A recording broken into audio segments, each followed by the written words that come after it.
எல்லாத்தையும் எடுத்து வந்து வச்சாச்சா? எல்லாம் இருக்குன்னு தான் நினைக்கிறேன். சமைச்சது நீங்க தான், உங்களுக்கு தான் தெரியும். பாருங்க நீங்களே. எல்லாம் இருக்கு. சாப்பிட ஆரம்பிக்கலாமா? இருங்க, நல்ல நேரம் பார்த்து சொல்றேன், அப்புறம் சாப்பிட ஆரம்பிப்பீங்க. இலையில சாப்பாடு போட்டு வச்சுட்டு சாப்பிடலாமே கேள்வி வேற. சாப்பிடுங்க. உனக்கு வாய் ரொம்ப நீளுதுடி. ஆமாம்மா, எனக்கு தான் வாய், உங்களுக்கு வாயே கிடையாதுல்ல. சாப்பிட்ற நேரத்தில் எதுக்கு சண்டை போட்டு நிற்கீங்க தெரியல. சாப்பிடுங்க அமைதியா. நல்லா வகை வகையாக சோத்தாக்கி வச்சு சண்டை போட்டு இருக்காளுங்க. நல்லா அள்ளி அதுக்கி சாப்பிடாம. ஏக்கா முட்டை பொடி மசாலா செஞ்சு எடுத்துட்டு வந்திருக்கேன். உன் இலைக்கிட்ட மட்டும் வச்சிருக்கேன். எங்களுக்குலாம் எங்க ஏண்டி எல்லாருக்கும் தாண்டி சேர்த்து செஞ்சு எடுத்துட்டு வந்திருக்கேன். எடுத்துக்கோ. ஏன் ஒருத்தர் எடுத்து இலையில வச்சாதான் நீ சாப்பிடுவியா? ஏக்கா கிண்ணத்தோடலாம் உங்ககிட்ட குத்துற போறீங்க. மொத்தமா தின்னுடுவாங்க அவங்களே, நம்மளுக்கு இருக்காது அப்புறம். என்னைக்கு நான் மொத்தமா சாப்பிட்டுருக்கேன் நீ பார்த்தேன்? ஏதோ எங்கிட்ட கிண்ணத்தோட எடுத்து கூடாதுன்ற? ஆமா, உங்களை பத்தி ஊருக்கே தெரியும், எங்களுக்கு தெரியாதா? ஏக்கா அவகிட்ட சொல்லி வைங்க. எப்ப பார்த்தாலும் என் பேச்சுக்கே வந்து நிற்கா. ஒரு நேரம் போற ஒரு நேரம் இருக்க மாட்டேன். ஏமா எப்படின்னா சண்டை போடுங்க. இப்ப நான் இலையை எடுத்துன்னு வெளியே போய் உட்காந்து சாப்பிட போற பாரு. பின்ன இவங்களுக்குள்ள உட்காந்து சாப்பிட்றதுக்கு ரோட்ல போய் உட்காந்து சாப்பிடுங்களாக்கா. வா, இலையை தூக்கு போலாம். வாயை முன்னு சாப்பிடுங்கம்மா. சின்ன பசங்க கூட இந்த மாதிரி சண்டை போட்டுக்காது. நீங்க ரெண்டு பேரும் எதுக்கு தான் இப்படி அடிச்சுக்கிறீங்களோ தெரியல. யாருன்னா எப்படின்னா போங்க, நான் சாப்பிட போறேன். மீன் எவ்வளவு சூப்பரா நல்லா வத்திருக்கேன் பத்தியா. பார்க்கும் போது வாயிலேருந்து எச்சி சொட்டுது. ஏக்கா, நீங்க சமைச்சு சாப்பாடு நீங்களே பெருமையா சொல்லிக்கூடாது, நாங்க தான் சொல்லணும். நீங்க இந்த ஜென்மத்தை சொல்ல மாட்டீங்க, அதனால தான் நானே சொல்லிக்கிறேன். இருக்கா, நான் சாப்பிட்டு பார்த்துட்டு சொல்றேன் எப்படி இருக்குன்னு. அது எப்படி நான் சமைக்கிற சமையல் நல்லா இல்லாம கூட இருக்குமா? 25 வருஷம் சர்வீஸ் நல்லா இல்லாம கூட இருக்குமான்னு கேக்குறேன். சேச்சா, உங்க சாப்பாடு தானே இத்தனை வருஷமா சாப்பிட்டு இருக்கோம். நல்லா இருக்குமா நல்லா இருக்குன்னு எங்களுக்கே தெரியாதா? அப்புறம் என்ன சாப்பிட்டு பார்த்து சொல்றேன்றீங்க? வாசனை வச்சு சொல்றேன், சூப்பரா இருக்கு. அப்புறம் என்ன மடமன்னு சாப்பிடுங்க. அத்தை வந்தாங்களா இல்லையா வீட்டுக்கு? இன்னும் யாரும் சாப்பிடல, நம்ம தான் முதல்ல சாப்பிட்டு இருக்கோம். மடமன்னு சாப்பிட்டு ஏந்துருங்க. யாருன்னா வந்துட்டாங்கன்னா சாப்பிட விட மாட்டாங்கன்னு சொல்லிட்டேன். அப்ப அத்தை என்ன வீட்டுக்கே வரலையா? ஆமா, எங்க போனாங்கன்னு தெரியல. இங்க பக்கத்துல ஒரு கோயில்ல வேற இன்னைக்கு கும்பாபிஷேகம் போல, அங்க போயிட்டு இருக்காங்களா என்ன எதுன்னு தெரியல. சாப்பிடல, நான் கவுச்சில சாப்பிட்டு கோயிலுக்கு போக கூடாதுல்ல, அதனால போயிட்டு வந்து நம்ம சாப்பிடுவாங்க போல. அப்படியா? எதுக்கு அவங்களுக்கு தனியா வச்சு எதனா செஞ்சு வச்சிருக்கீங்களா? அதெல்லாம் எதுவும் செய்யலடி, ரசம் மட்டும் தான் வச்சு வச்சிருக்கேன். அத்தை கேள்வியாவது மீன் சாப்பிடாம போறதாவது எல்லாத்தையும் வந்து வெளுத்து கட்டும். அவங்க என்ன மூட்ல இருக்காங்க அவங்களுக்கு தாண்டி தெரியும். எதுக்கும் நம்ம சாப்பிட்டு அவங்களுக்கு தனியாக எடுத்து வச்சிருவோம். என்ன சாப்பிட்டா வேணா போட்டோம், நைட்டுக்கு நம்ம சாப்பிட்டுக்கலாம். உங்க ஐடியா என்னன்னு இப்பதானே எனக்கு தெரியுது. என்ன தெரிஞ்சு உனக்கு? அவங்க வேணான்ட்டாங்க, லாபம் நம்ம சாப்பிடலான்னு பிளான் பண்ணிருக்கீங்க தானே? சாப்பிடுறியா அமைதியா? இவளுங்கிட்ட நம்மளால போராட முடியாதுமா. நம்ம மடமான சாப்பிட்டு ஏன் ஓடிட்டோம். இவங்க எப்படின்னா போட்டோம். சோத்து ஆக்கி வைக்க வேண்டியது நம்ம வேலை, ஆக்கி வச்சாச்சு. என்ன சாப்பிட்டா சாப்பிடலாம் போங்க. சொல்லுடி. ஒரு நாள் எங்கன்னா கனவா மீன் வச்சுதுன்னா வாங்கி வாக்கா. செஞ்சு சாப்பிடணும் போல ரொம்ப நாளே தோணினே இருக்கு. கனவா மீனா? அது எனக்கு க்ளீன் பண்ணவும் தெரியாது, சமைக்கவும் தெரியாதுடி. நீ வாங்கி வந்து கொடுக்க ராணி அக்கா நல்லா செய்வாங்க. ஏக்கா அது ஒன்றும் பெரிய விஷயம் இல்லைக்கா. நம்ம யாரா தொக்கு செய்யறோம்ல, அதே மாதிரி தான் செய்யணும். அதையும் எனக்கு க்ளீன் பண்ணி வெட்ட தெரியாதுடி. அதெல்லாம் கடையில் கொடுத்தாலே வெட்டி தருவாங்கக்கா. வெட்டி வாங்கி வந்து ஒரு நாள் செஞ்சு கொடுன்னு. சரி பார்க்கலாம், நாளைக்கு எங்கன்னா வித்தா வாங்கி வரேன். அந்த ஒரு தடவை சாப்பிட்டீங்கன்னு வச்சுக்கோங்க, அவ்வளோ டேஸ்ட்டாக இருக்கும். டேஸ்ட் நாக்கில் இருந்து போவே போகாது. அவ்வளோ சூப்பராக இருக்கும். நீங்களே அடிக்கடி வாங்கி சமைப்பீங்கன்னா பார்த்துக்கோங்க.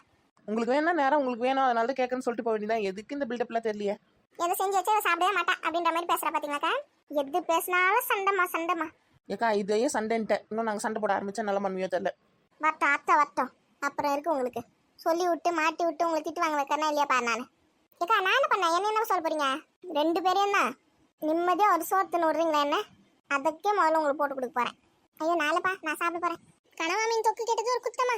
சரி மடமண்ணு சாப்பிட்டு ஏந்துருங்க. அத்தை வேலையை போய் பார்க்கலாம். அத்தை வேற என்ன வேலை இருக்குது? அவ்வளோதானே, சமைச்சா சாப்பிட்டாச்சு. போய் கொஞ்ச நேரம் படுக்க வேண்டியதான். ஒரு 4 மணிக்கே ஏந்து காப்பி கிப்பி போட்டு குடிக்க வேண்டியதான். இன்னும் நான் வேலைக்கு தெரியல வீட்டில். ஏண்டி சிங்கில் அவ்வளோ சாமான் கிடக்குது, எல்லாம் தொலைக்கணும். துவச்சி துணி இன்னும் காய வைக்கல, இவ்வளோ வேலை இருக்குதுடியே. துணியெல்லாம் நான் காய வச்சிட்டேன்க்கா, நீங்கள் பார்க்கலையா? மாடியில் காய வச்சுட்டு வந்துட்டேனே. அப்படியா? நல்ல வேலை பண்ணப்போ. சரி, அப்போ சிங்கில் இருக்க சாமான் மட்டும் கொஞ்சம் தொலைக்கு போட்டோன்னா வேலை முடிஞ்சுது. சாப்பிட்டு வந்தா 2 பேரும் சேர்ந்து கழுவிடலாம். சரி சாப்பிட்டு போய் கழுவிடலாம். குழம்புலாம் வேற எடுத்து வச்சுன்னா பசங்க ஸ்கூல் விட்டு வந்து சாப்பிடுங்க. சாப்பிட்டதுங்கன்னா மிச்சம் மீதி இருக்கிறது நைட்டுக்கு வச்சுக்கலாம். இட்லி எதனா சுட்டு. ஆமாம், மீன் குழம்புக்கும் இட்லிக்கும் சூப்பராக இருக்கும்க்கா.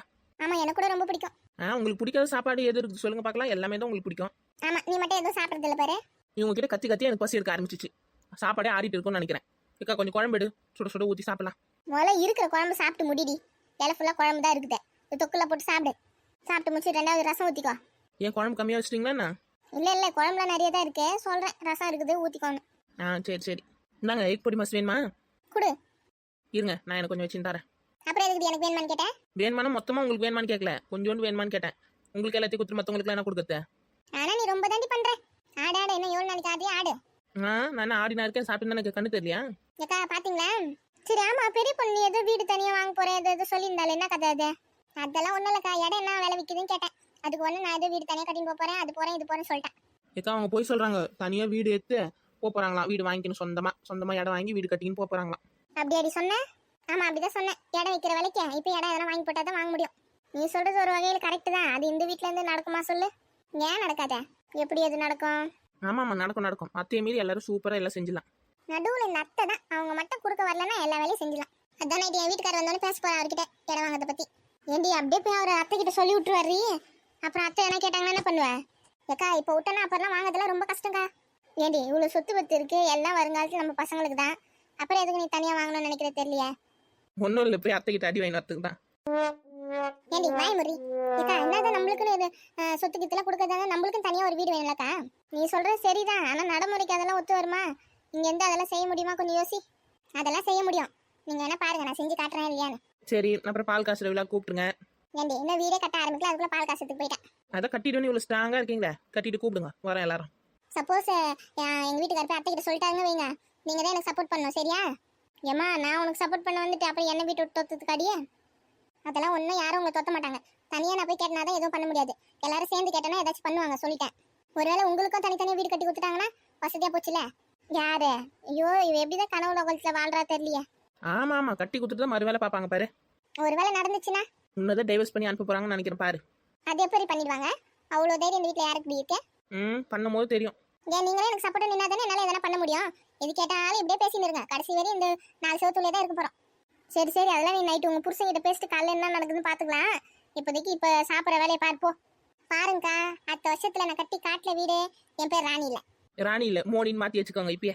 பாருடி கட்டுறனா இல்லையான்னு. எத்தனை மாடியா? 2 மாடியா 3 மாடியா? அதெல்லாம் எனக்கு தெரியாது. ஆனால் கட்டுவேன். டபுள் பெட்ரூம் வச்சு புதுசாக இப்போலாம் நிறைய மாடல்லாம் வருது ஃபோனில் வீடுங்களா. அந்த மாதிரி சூப்பராக கட்டுறனா இல்லையா பாரு. கட்டு பார்க்க தானே போகிறோம். நீ பார்த்துனே இரு, நான் கட்டிட்டு போதான் போகிறேன். சரி இன்னும் 1 வருஷம் இருக்குல்ல அதுக்கு, அப்போ பார்த்துக்கலாம். பால் காப்பி விழாக்கெல்லாம் எங்களுக்கு புது புடவைலாம் வாங்கி கொடுத்துடணும், இப்பயே சொல்லிட்டேன். வாங்கி தராம யாருக்கு வாங்கி தரப்போறேன்? அதுக்கு நீங்கள் முதல்ல எனக்கு சப்போர்ட்டிவாக பேசி எல்லாத்தையும் பண்ணி விட்டீங்கன்னா தான் வாங்கி தருவேன். இல்லை எனக்கு ஒரு 10,000 ரூபாயில பட்டு புடவை எடுத்து கொடுத்துரு போதும். 10,000 ரூபாயா போதும் மாடியே? முடிஞ்ச ஒரு 5,000 ரூபாயில கூட வாங்கி கொடு, நான் வேணான்னு சொல்ல மாட்டேன். நான் வாங்கி தரேன் கட்டிக்கோ. நீங்க என்ன நடக்கிற கதையா யோசிக்கிறீங்களாடி? நீங்க கனவு லோகத்திலே வாழ்றாளுங்க. நீங்க சொல்றதெல்லாம் நடந்தா நல்லதா இருக்கும். ஆனா நடக்கணுமே. நான் நடத்தி காட்டுவேன் பாருக்கா. நடத்தினா ரொம்ப சந்தோஷம் தான். சரி அந்த ரசம் குண்டான இப்படி கொஞ்சம் தள்ளு. வேற என்ன வேணுமா? இரு ரசம் ஊற்றி சாப்பிட போறேன் நான். சாப்பிடுங்க. இந்தாங்க முட்டை பொடி மாசு வச்சு சாப்பிடுங்க. எல்லாத்தையும் காலி பண்றதுங்க, மற்றவங்களுக்கு வேணும். கொஞ்சம் மட்டும் வச்சுன்னு மீதி வைங்க. குடு. நல்லா சாப்பிட்டு எடுத்து இருந்தா தானே வீட்டில் நல்லா கட்டி இருக்க முடியும் உங்களால. சாப்பிடுங்க. கலாய்க்கிறேன். கட்டி காட்டும் போது தெரியும். அப்ப வாய் பார்த்து நின்று என்ன. சரி சாப்பிடுங்க. உங்க வீட்டுக்காரர்கிட்ட பார்த்து பேசியே முதல்ல ஒரு முடிவு எடுங்க, அப்புறம் வீடு கட்டலாம். ஒருவேளை அவர் அதெல்லாம் வேணான்ட்டானே என்னக்கா பண்ணுவேன்? அவர் வேணானாலும் நான் விடுற மாதிரி இல்லடி. எங்க அம்மா வீட்டுல இருந்து போட்டு வந்தால நகை அதெல்லாம் வச்சாவது ஒரு இடமாவது வாங்கி போடணும். அப்படியா? அப்போ உறுதியா இருக்க போல வீடு கட்டுறதுல. நம்மளுக்குன்னு ஒரு இடம் இருந்தா தான் நம்மளுக்கு மதிப்பேன். திடீர்னு என்ன ஒரு சண்டை சச்சரவு வந்துச்சுன்னு வச்சுக்கோ, வீட்டை விட்டு வெளியே போங்க அப்படின்னு சொல்லிட்டாங்க, நம்ம என்ன பண்றது சொல்லு? நம்மளுக்குன்னு ஒரு இடம் இருந்தா அங்க போய் தங்கி இருந்துக்க வேண்டியதான். ஆமாமா, நீங்க சொல்றது கரெக்ட் தான். முதல்ல நீங்க இடம் வாங்கி வீடு கட்டுங்க, அப்புறம் நான் கேட்டு பாக்குறேன் எங்க வீட்டுக்காரர்கிட்ட. அவங்களுக்கு இடம் இருந்தா தான் அவங்களுக்கு மதிப்பு மரியாதைலாம். சரி சாப்பிடுங்க. எங்க அம்மா வீட்டுல கூட வீடுலாம் வித்தாங்கன்னா பங்கு வேற வரும் எனக்கு. அதெல்லாம் வச்சுக்கிச்சு நானும் ஒரு இடம் வாங்க போறேன். எப்போ நீ பங்கு தராங்களா? இன்னும் அதை பத்தி எதுவுமே பேசவே ஆரம்பிக்கல. எப்படி இருந்தாலும் இன்னொரு 10 வருஷம் ஆயிடும்னு நினைக்கிறேன். 10 வருஷம் ஆயிடுமா? ரொம்ப சந்தோஷம். முதல்ல நீங்க இடம் வாங்கி வீடு கட்டுங்க, என் கதையெல்லாம் அப்புறம் பாத்துக்கலாம்.